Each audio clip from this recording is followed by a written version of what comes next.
আসসালামু আলাইকুম। আমি জিল্লুর রহমান কাশবন থেকে। দেশ এবং প্রবাস থেকে যারা এই মুহূর্তে দেখছেন সকলকে আন্তরিক শুভেচ্ছা ও অভিনন্দন।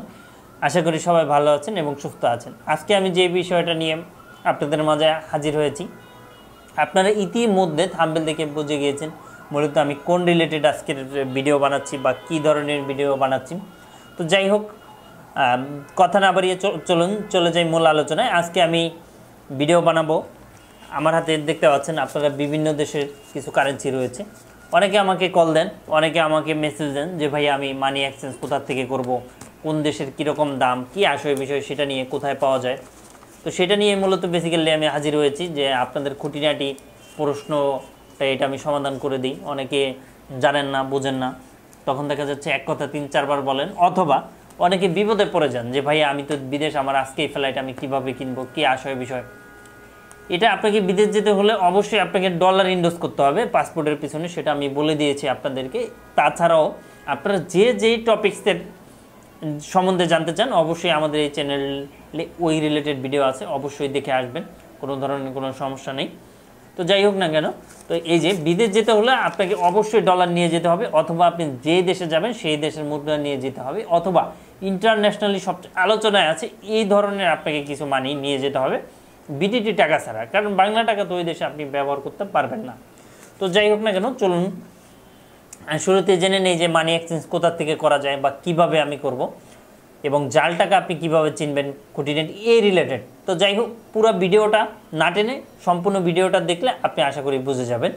তো যাই হোক না কেন, এখন বিষয়টা হচ্ছে যে আমি মানি এক্সচেঞ্জ কোথা থেকে করব। মানি এক্সচেঞ্জ করা যায় দুই জায়গা থেকে। হ্যাঁ, নাম্বার 1 আপনি ব্যাংক থেকে করতে পারেন, ব্যাংকে করতে পারেন, এবং নাম্বার 2 হচ্ছে মানি এক্সচেঞ্জ। মানি এক্সচেঞ্জ বলতে ধরেন আমাদের মতো একটা দোকান বা বিভিন্ন দোকান, তারা হচ্ছে টাকাগুলো পরিবর্তন করে দেয়, ফলে তারা লাভ তো কিছু নিবেই, তাদের বিজনেসটাই হচ্ছে এরকম। তো এটাকে বলে মূলত মানি এক্সচেঞ্জ। হ্যাঁ, অথবা আপনি ব্যাংকে, তো ব্যাংকে মূলত অনেক ডকুমেন্ট চাই, এজন্য অবশ্যই আপনি মানি এক্সচেঞ্জে যাবেন। মানি এক্সচেঞ্জে যাওয়ার সাথে সাথে আপনাকে এটা করে দিবে, ক্যাশটা বিদেশি টাকা বা যে কোনো দেশের টাকায় আপনি কনভার্ট করতে পারবেন মানি এক্সচেঞ্জে গিয়ে। মানি এক্সচেঞ্জ জনপ্রিয় একটি ব্যবসা, এটা সারা বিশ্বেই মূলত মানি এক্সচেঞ্জের বিজনেসটা হয়ে থাকে, বা মানি এক্সচেঞ্জের বিজনেসটা সারা বিশ্বেই রয়েছে।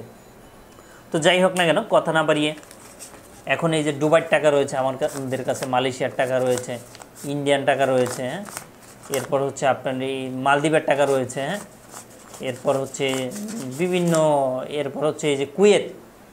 এখন আপনাদেরকে আরও একটা কথা বলে নিই যে অনেকে জানতে চান যে ভাই সবচেয়ে দামি কোনটা, বিশ্বের সবচেয়ে দামি কোন টাকাটা। সবচেয়ে কুয়েতের দিনার, এটার দাম হচ্ছে 350 টাকার উপরে এই মুহূর্তে। 1 টাকা এখানে আছে 10 টাকা, 10 টাকায় প্রায় 3500 টাকার মতো হয়ে যাবে এই 10টা টাকায়। হ্যাঁ, মালয়েশিয়ার 1 টাকা সমান 32 টাকা, কমে বাড়ে, মূলত ধরেন 30 থেকে 32 টাকা। দুবাইয়ের টাকা হচ্ছে 32 থেকে 34 টাকা। আর ইন্ডিয়া হচ্ছে 1.5 টাকার মতো ইন্ডিয়াতে। মালদ্বীপে হচ্ছে আপনার 4 থেকে 5 টাকার মতো, ঠিক আছে। এছাড়া নেপালেও রয়েছে, নেপালের রুপিও এরকম সেম। হ্যাঁ, আর ইন্ডিয়াতেও তো আপনাদেরকে বললাম এরকম 500 টাকা মানে 700 টাকা এরকম হতে পারে। তো এটাই মূলত বিষয়, আপনি মানি এক্সচেঞ্জটা অবশ্যই আপনি করে নেবেন। এবং আরও একটি কথা হচ্ছে যে এটা জাল বা কীভাবে বুঝবেন, অবশ্যই যদি আপনারা ডলার নিয়ে যান সেক্ষেত্রে আপনারা যেই দোকান থেকে মানি এক্সচেঞ্জ করবেন ওদের এখানে ছোট করে সিল লাগানো থাকে, তো ওই সিল দেখে মূলত আপনি, এটা যদি জাল হয় যেহেতু আপনি চিনবেন না, অথবা যারা টাকা চিনে বা অথেন্টিক দোকান থেকে অবশ্যই কিনবেন, না হলে আপনারাও কিন্তু ঝামেলায় পড়ে যাবেন, কারণ এই জাল টাকাটা মূলত আপনারা চিনবেন না। হ্যাঁ, তো না চিনার কারণে আপনাদের মস্ত বড় ক্ষতি হয়ে যেতে পারে। তো যাই হোক না কেন, এটা আপনারা বিভিন্ন এলাকার দোকান থেকে কিনতে পারেন বা পরিচিত দোকান থেকে মূলত আপনারা কিনতে পারেন, কোনো ধরনের কোনো সমস্যা নেই। অথবা আপনি নামি দামি, এই যে দেখুন চাইনিজ আরএমবি, ঠিক আছে, বিভিন্ন ধরনের নোট আমার কাছে রয়েছে। তো যাই হোক, এলাকার পরিচিত আপনি দোকান থেকে কিনবেন, অথবা ভালো টপ মানি এক্সচেঞ্জ থেকে কিনবেন, অবশ্যই যাদেরকে আপনি চিনেন, জানেন, এর আগে তাদের কাছ থেকে কিনেছেন। আপনারা জানেন যে আমি দেশের বাইরে যাই এবং বিভিন্ন দেশে যাচ্ছি, তো এই টাকাগুলো পড়ে আছে অনেক দিন যাবত।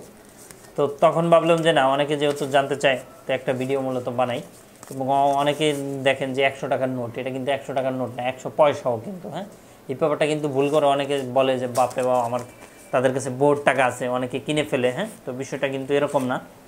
তো যাই হোক, আপনি মানি এক্সচেঞ্জ থেকে অবশ্যই এক্সচেঞ্জ করবেন। এটাই হচ্ছে কথা।